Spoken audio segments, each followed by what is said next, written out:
एकनाथजी शिंदे साहेबांनी जो आदेश दिला त्या आदेशाचं पालन मोबाईल मोबाईल करायला लागले. खाली घे ना जरा, आता बस झाला ना. उमेदवार दिले संतोषजी शेट्टी यांच्या बरोबर ताकदीने उभं राहण्याचं काम आपण सगळ्या पदाधिकाऱ्यांनी आणि त्याचबरोबर कार्यकर्त्यांनी देखील केलं. मी आपल्या सगळ्यांचा खूप खूप धन्यवाद व्यक्त करतो. मला वाटतं ही खूप मोठी गोष्ट आहे.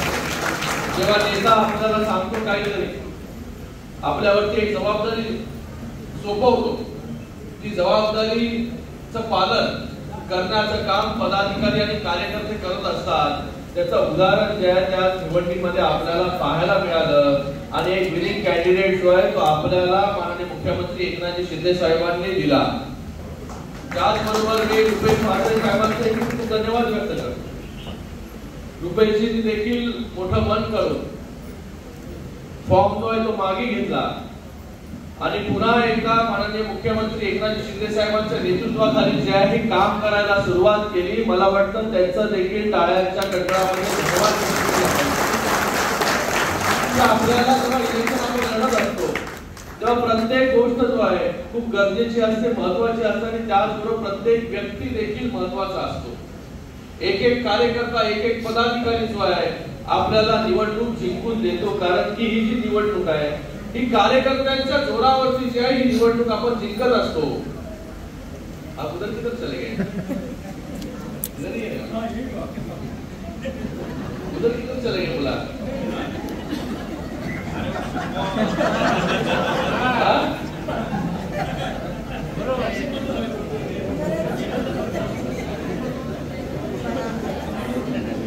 एक एक कार्यकर्ता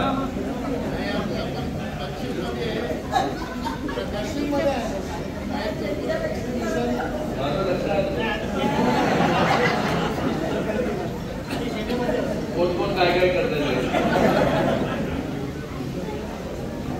बघा.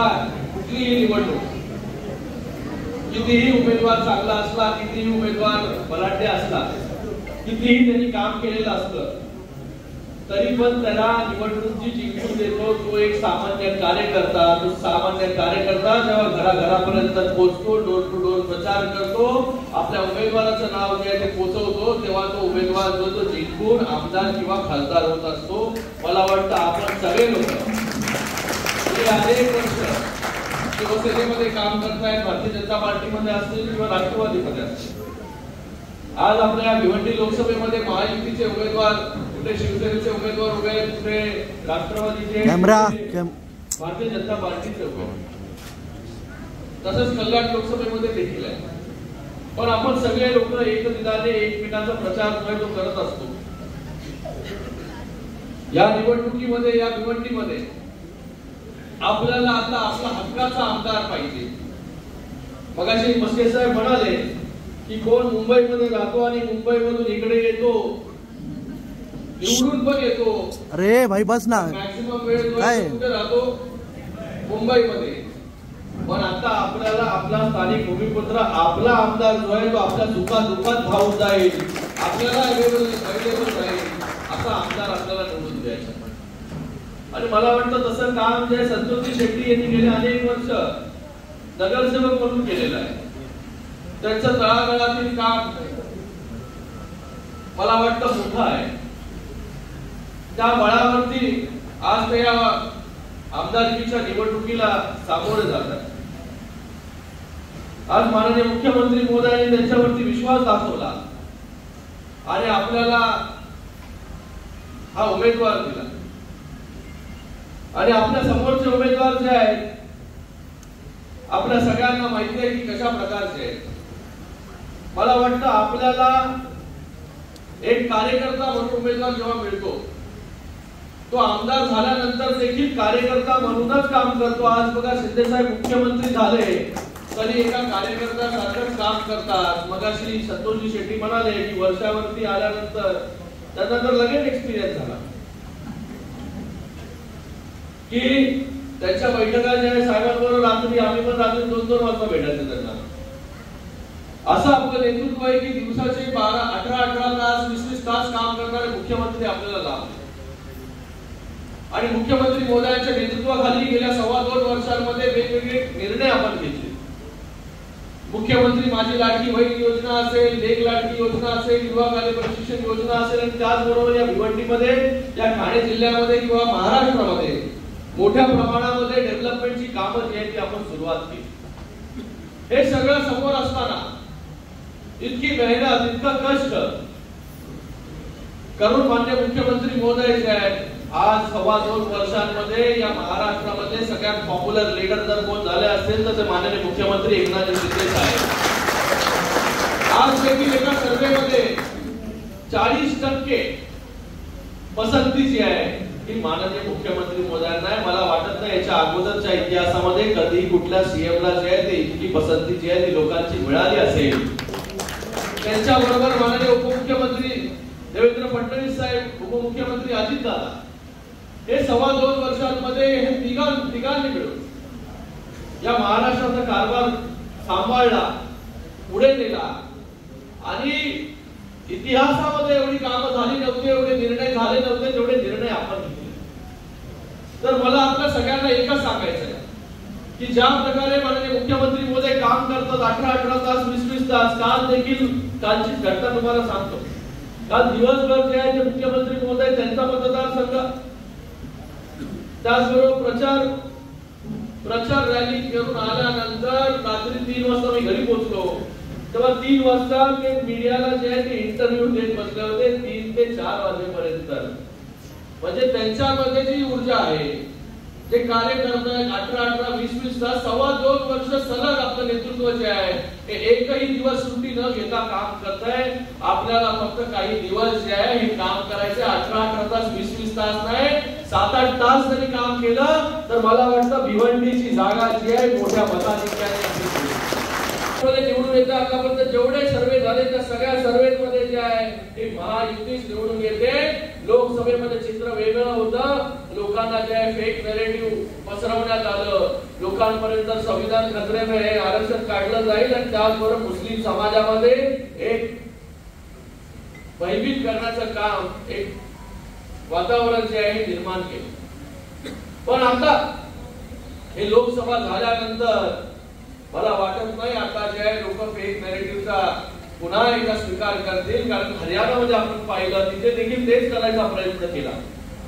पण आपल्याकडे 2.25 वर्ष आपण केलेली कामं आहेत, त्याचबरोबर मुख्यमंत्री महोदयांचा चेहरा लोकांना एक्सेप्टेबल आहे. मला वाटतं हा जो मुख्यमंत्री आहे आपल्याचा मुख्यमंत्री. आपण असंच म्हणत नाही की सर्वसामान्यांचं सरकार आहे. हे खरंच सर्वसामान्यांचं सरकार आहे, कारण सर्वसामान्यांसाठी निर्णय घेणारं हे सरकार माननीय मुख्यमंत्री एकनाथजी शिंदे साहेब आहेत, जे सर्वसामान्यांमधून आपल्यामधूनच आलेले आहेत. एक रिक्षा चालक ते या महाराष्ट्र राज्याचे मुख्यमंत्री. मला वाटतं ही खूप मोठी गोष्ट आहे. सर्वसामान्यांची ज्ञान जाण असणारं हे नेतृत्व.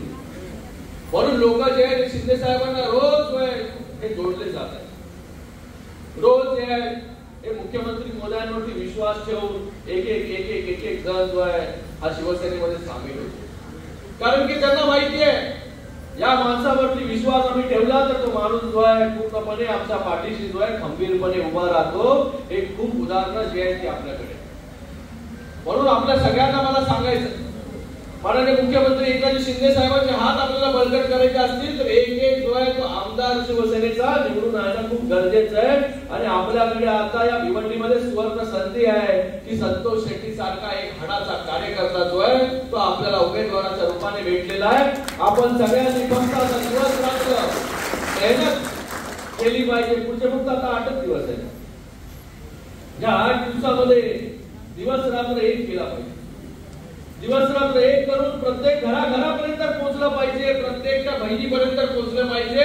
त्या बहिणीला मुख्यमंत्री माझी लाडकी बहीण योजना मिळालेली आहे. त्या बहिणींनी ठरवून टाकलेलं आहे, ठरवलंय की नाही सगळ्या बहिणींनी की काय करायचं. सगळ्या बहिणींनी ठरवलंय की ज्या भावाने आम्हाला सपोर्ट केलं, सक्षम करण्याचा प्रयत्न केला, त्या भावांबरोबर जो आहे तो आम्ही उभं राहू. फक्त तुम्हाला त्या बहिणींपर्यंत पुन्हा एकदा जे आहे जाऊन पोहोचलं पाहिजे, तिला आठवण करून दिली पाहिजे. आज मोठ्या प्रमाणामध्ये हजारोच्या संख्येने या मतदारसंघामध्ये किती येतात लाडक्या बहिणीचे बेनिफिशरी 40,000 जे आहे हे बेनिफिशरीज आहे. मला वाटतं इतक्या बहिणींपर्यंत जर आपण पोहोचला तर मला वाटतं 100% कन्व्हर्जन जे आहे मतामध्ये पोहोचू. आपण सगळ्यांनी त्यांच्यापर्यंत पोहोचलं पाहिजे, त्यांना सांगितलं पाहिजे, त्यांना देखील माहिती आहे. अगोदर ज्या विरोधकांनी सांगितलं ही योजना फसवी आहे, ही योजना जी आहे ती फक्त चुनावी जुमला आहे, लोकांना पैसे वगैरे काही मिळणार नाही. पण लोकांना जेव्हा 2 महिन्याचे पैसे मिळायला लागले तेव्हा विरोधक म्हणायला लागले आता 3ऱ्या महिन्याचं मिळणार नाही. मग 3ऱ्या महिन्याचं पण आलं, मग 4थ्या महिन्याचं आलं आणि 5व्या महिन्याचं ऍडव्हान्स मध्ये आलं. नोव्हेंबरचे पैसे द्यायचे ऑक्टोबर मध्ये आले. अगोदर जे आहे विरोधक कोर्टामध्ये गेले की ही योजना आम्ही बंद करू, याचिका टाकली. काही लोक म्हणाले की ही योजना जी आहे या योजनेतून 1500 रुपयामध्ये कोणाचं घर चालतं. आणि आता या सगळ्या गोष्टीमधून सैरभैर झाले. त्यांना आता माहिती पडलं की लाडक्या बहिणीने आता ठरवलंय तर नवीन वचननामा घेऊन आले आणि आता म्हणायला लागले की आम्ही 3000 रुपये देऊ. एकीकडे योजना बंद करायचं बोलायचं, दुसरीकडे जे आता आमचं सरकार आल्यानंतर 3000 रुपये आम्ही देऊ. म्हणजे हे किती खोटं बोलायचं. जसं हिमाचल मध्ये म्हणाले, कर्नाटक मध्ये म्हणाले, तेलंगणामध्ये म्हणाले, तेव्हा इलेक्शनच्या अगोदर लोकांना मोठी आश्वासनं दिली, निवडून आले आणि जे आहे नंतर म्हणाले प्रिंटिंग मिस्टेक आहे, प्रिंटिंग मिस्टेक झालं. तर मला वाटतं अशा लोकांपासून आपण लोकांना देखील आपल्या मतदारांना देखील सावध करणं गरजेचं आहे.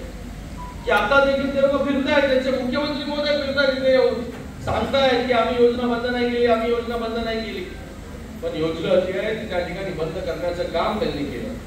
पण आता आपण आपलं सरकार जे महायुतीचं पुन्हा येत आहे, हे महायुतीचं सरकार पुन्हा आल्यानंतर लाडक्या बहिणींना जे आहे 1500 रुपयावरून 2100 रुपये देण्याचं वचन ते आहे आपण दिलेलं.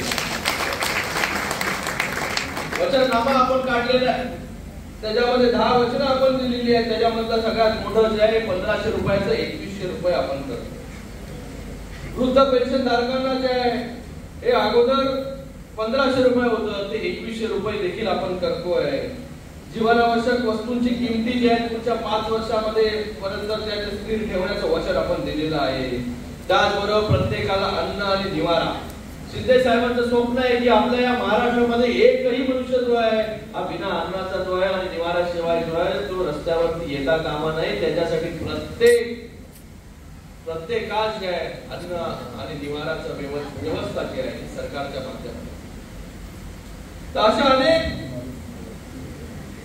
निर्णय जे आहे ते आपण घेतले. मला आपल्या सगळ्यांना एवढं सांगायचंय, या सगळ्या गोष्टी घेऊन आपण लोकांपर्यंत जा. आपण सुरू केलेला आहे प्रचार, मला माहिती आहे चांगल्या प्रकारे प्रचार या भिवंडीमध्ये सुरू आहे. आता 8 दिवस जे आहे डोळ्यामध्ये तेल टाकून आपण सगळ्यांनी प्रचार केला पाहिजे, दिवस रात्र एक केला पाहिजे. जसं मुख्यमंत्री महोदय एका दिवसामध्ये 7 सभा घेतात. 7 सभा कोण घेतं? 7 सभा. सकाळी उठल्यापासून ते रात्री 10 वाजेपर्यंत सतत जे आहे हे सभा घेतात. मला वाटत नाही की इतका प्रवास करणारा कुठला मुख्यमंत्री जो आहे तो महाराष्ट्राला मिळाला असेल. प्रत्येक आपल्या उमेदवारापर्यंत जाण्याचा प्रयत्न ते करतायत आणि प्रत्येक जागा कशी जिंकून येईल त्याच्यासाठी पूर्ण प्रयत्न करतायत. मला आपल्या सगळ्यांना एवढं सांगायचंय, जसं मुख्यमंत्री महोदय काम करतायत तसं पुढचे 8 दिवस फक्त आपल्याला काम करायचंय. पुढचे 5 वर्ष पुन्हा मुख्यमंत्री महोदय जे आहेत आणि जे महायुतीचं सरकार येईल ते आपल्या सेवेमध्ये असेल एवढंच आपल्या सगळ्यांना सांगतो. पुन्हा एकदा आपल्या सगळ्यांचं मी खूप खूप धन्यवाद व्यक्त करतो. जय हिंद, जय महाराष्ट्र.